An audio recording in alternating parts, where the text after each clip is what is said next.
Tonight, a New York Times editor visits Troy. Plus, students take a pledge against violence. Stay tuned. TrojanVision Nightly News starts now. From the high-definition digital production center on the Troy campus, with news from Troy University locations around the world, this is TrojanVision Nightly News. Hello and welcome to TrojanVision Nightly News for April 10, 2013. I'm DeArcher Montgomery. And I'm Bailey Majors. Thank you for joining us this evening. As part of Troy University's reading initiative, students are offered free copies of the New York Times. And today, students have the chance to hear from someone who helps put the paper together.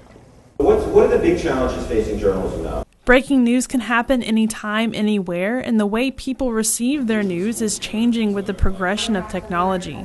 New York Times editor Clifford Levy offered insight and advice to Troy University students, speaking on the changes in print and broadcast media. I spoke a little bit about the future of journalism, about the challenges that journalists are facing now, both in terms of the craft of journalism and the business side. Levy spoke about the positive and negative influences of technology on print media, making a note of the effect of smartphones on online advertisements for the New York Times. Learning about how the newspaper has evolved given all the electronic media that is in competition with it. Making the move to cell phones the advertising is also really hard because people don't like to see advertisements pop up on their cell phones. It's been a very complicated, difficult environment for newspapers around the country, whether newspapers in Alabama or the New York Times itself. Levy also spoke to students about a topic he says is very important in the role of the media. Watchdog journalism and how it's really important in uncovering things like the Rutgers scandal or the Atlanta City School scandal. Controversies often only come to light because of the work that journalists do, so I hope they had a better appreciation of the role that journalists can play in society. The Dean of Communication and Fine Arts says Levy's lecture brought to light an important question for Troy University. How our use of media, i.e. newspapers, is changing, how it's evolving, and what we need to do to adapt to it. Troy University has participated in the New York Times readership program since 2009. Troy University's Student Government Association held its last official meeting last night in Howe Hall. Justin Gardner has more. Troy University's SGA president says that this past year has been a big learning experience, and now the one title he looks forward to carrying on the rest of his life is Troy University alumnus. I love this university to begin with, but now as I leave this office, it's something that's magnified to an even greater degree.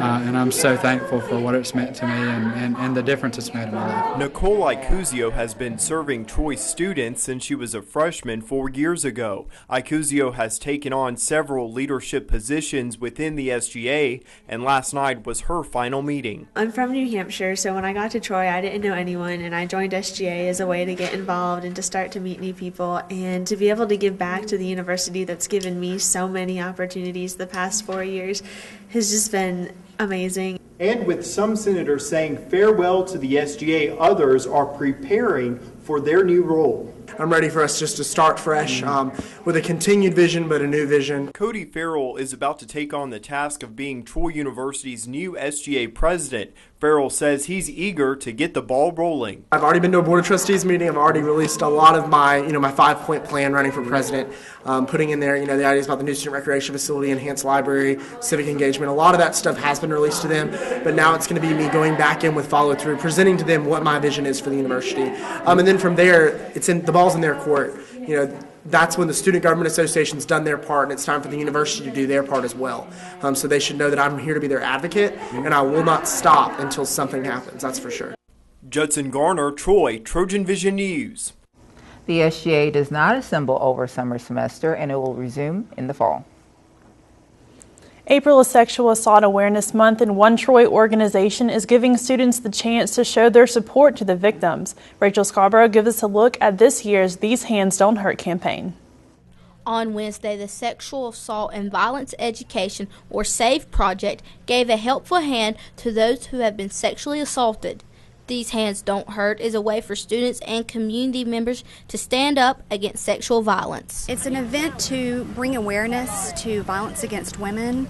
It's an opportunity for students, faculty, and staff to come out and demonstrate their support and speak out against domestic violence or sexual assault against women by placing their hands in finger paint and then placing their hands on the banner and taking a pledge that they will not support, condone, or commit violence. These Hands Don't Hurt campaign has been going on for the past 10 years, and Shields says that every year she is touched by how many people participate.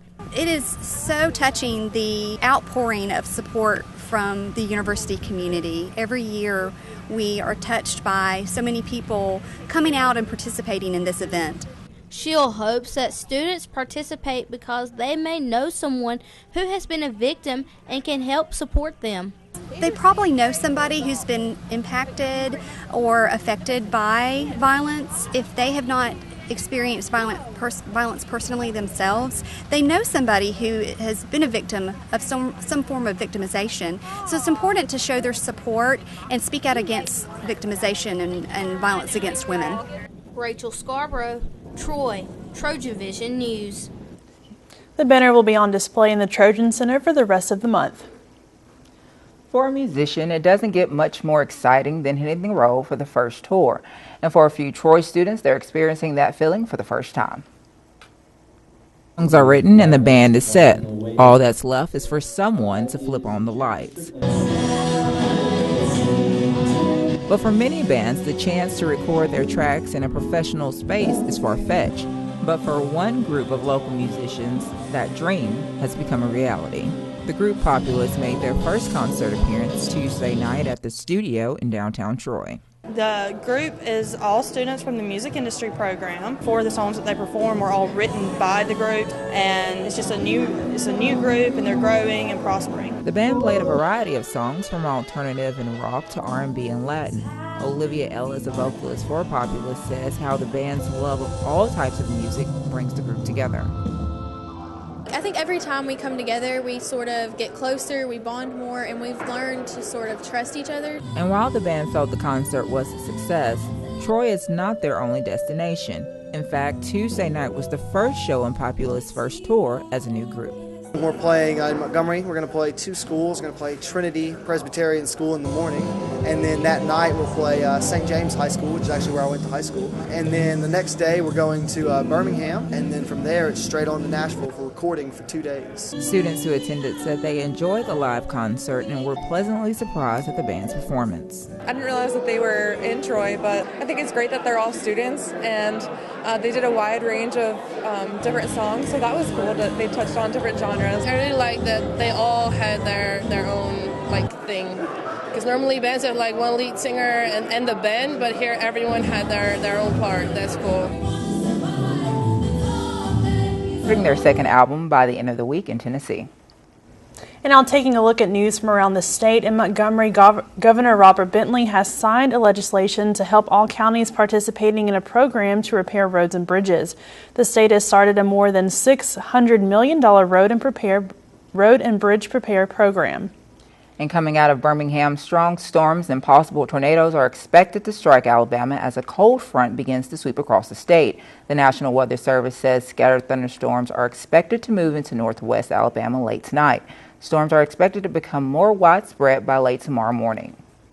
And also in Montgomery, residents supporting immigration reform are among those gathering in the nation's capital for a demonstration backing changes in the nation's immigration laws. Organizers say more than 220 immigrants and supporters will be in Washington for March, and lobbying efforts begin today. And still to come on TrojanVision Nightly News, the baseball team took on an old rival last night on the diamond. Danielle Percival will be in with the details coming up in sports. But first, if it isn't the sweeping gun control legislation President Obama wanted, but there is a compromise in the Senate. We'll have that story and more after the break. I'm Danielle Nottingham on Capitol Hill. Coming up, a breakthrough compromise on background checks for gun purchases. Can I have $1? Yeah, it's right. I think my purse is upstairs on the bed. It's not here. Check the dining room. No. What about The upstairs closet? The downstairs closet? There are no more closets. Moms everywhere are finding ways to keep kids active and healthy. Get ideas, get involved, get going at letsmove.gov.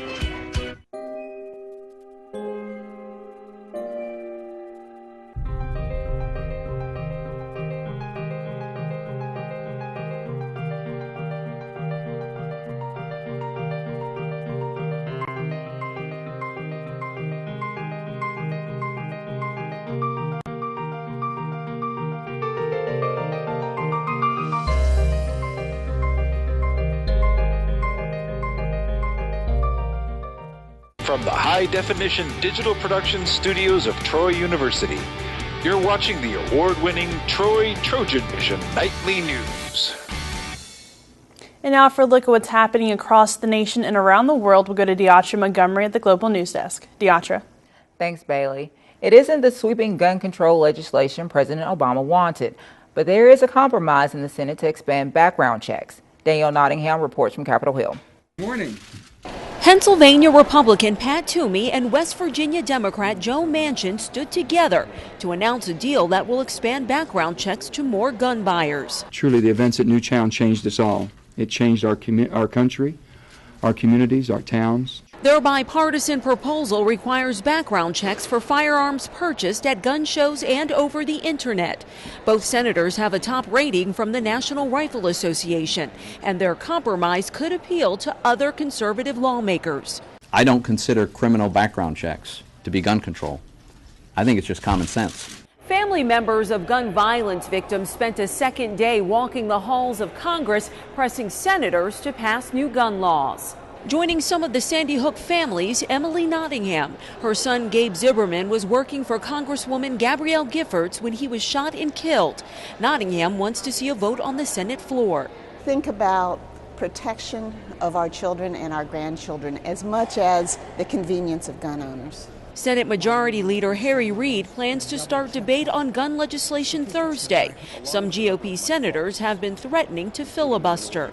I've declared my intention to resist an immediate vote on any new restrictions that would serve primarily to limit the freedoms of law-abiding citizens. The NRA also released a statement critical of the background check compromise, saying it will not prevent the next shooting. Danielle Nottingham, CBS News, Capitol Hill. A Florida man and his wife are in jail after they were accused of kidnapping their 2 children and fleeing to Cuba. U.S. officials flew the family home overnight and after the Cuban government helped get the children back to safety. Vanita Nair has the latest from New York. Joshua, are you guys going to still try and get the kids back? Joshua Haken ignored questions from the media as police led him into a Florida jail. Haken and his wife Sharon are both behind bars, accused of kidnapping their 2 children and then fleeing to Cuba. Police say Haken kidnapped his sons, 4-year-old Cole and 2-year-old Chase, from his mother-in-law's house last week. Investigators say the couple then boarded a boat and took the kids to Cuba. The children are now back with their grandparents. Tuesday night, Bob Hauser couldn't wait to see his grandchildren. Right now, we're just looking forward to sitting, getting them in our arms and hugging them and being with them and getting them home where they'll be safe again. Authorities say Haken lost custody of his children last year after a drug arrest. Last week, a judge granted Sharon's parents permanent custody. On Sunday, Cuban officials alerted the U.S. government that the Hakens were in their country. Both governments worked together to get the kids home safely. They've been very supportive and they were very cooperative in all our requests and trying to make sure that we got the family back safely. Joshua and Sharon Haken face multiple charges, including kidnapping and child neglect. Vanita Nair, CBS News. And that wraps things up from the Global News Desk. To see more stories from across the country and around the world, you can tune into TrojanVision Global News right here after the nightly news. Now back to you, Bailey. Thank you, Deatra. Now Danielle Percival joins us for a look at sports. So Danielle, busy couple of days for the Trojan baseball team. They were in action last night, and they have a game coming up tonight. That's right, Bailey. The baseball team is on the road tonight, as well as the softball team. So we'll get into the details of those matchups coming up. But first, let's take a look back on the performance from last night. Sounds good. The Trojan baseball team welcomed an old in-state rival to Riddle Pace Field last night, and as Taylor Burke shows us, the Trojans were able to whoop Jack State. The Trojan baseball team had a 6-game home winning streak and extended it to 7 home wins in a row following a 7-run 4th inning that propelled the Trojans to an 8-4 win over Jacksonville State. It's always good to sweep Jacksonville State, you know, especially for the old fans that know what the rivalry really was, and Coach Smart being one of those.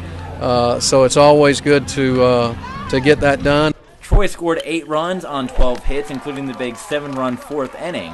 However, Troy scored just 1 run in one other inning, getting blanked in 6 innings by Jacksonville State.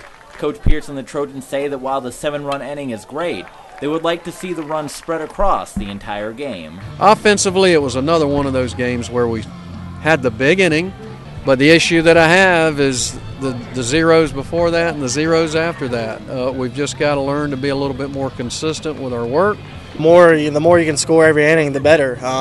Even if it's like if we added up to 7 and the rest of the innings, that'd have been good because kind of puts them down a little bit more. But basically, we just we're swinging a little bit out of the zone right now, and that's easily correctable. But most of the time, it's easier said than done. On the hill for Troy, picking up the win was Ryan Sorsey, who is now 4-0 on the year after missing all of last season with Tommy John surgery.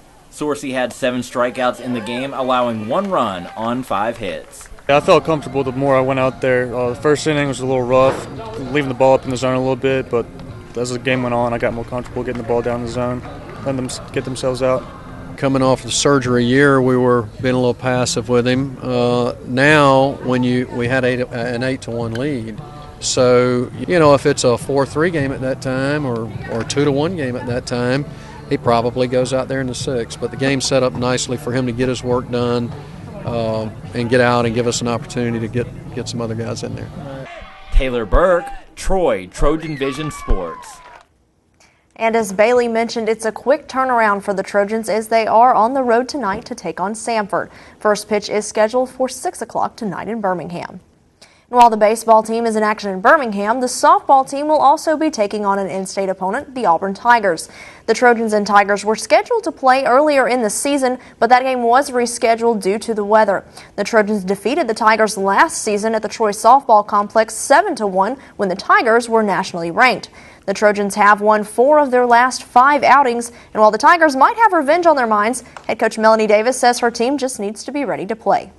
I do know that they're a young team similar to us, that if we will do our part on the mound and with the bats in our hands and, of course, with the great defense. We've had some great defensive plays made on our behalf lately, and we've got to continue to build on that. But if we do our part, we have a great opportunity to do a big performance for our fans and for Troy University, and that's the way we're going to approach Wednesday.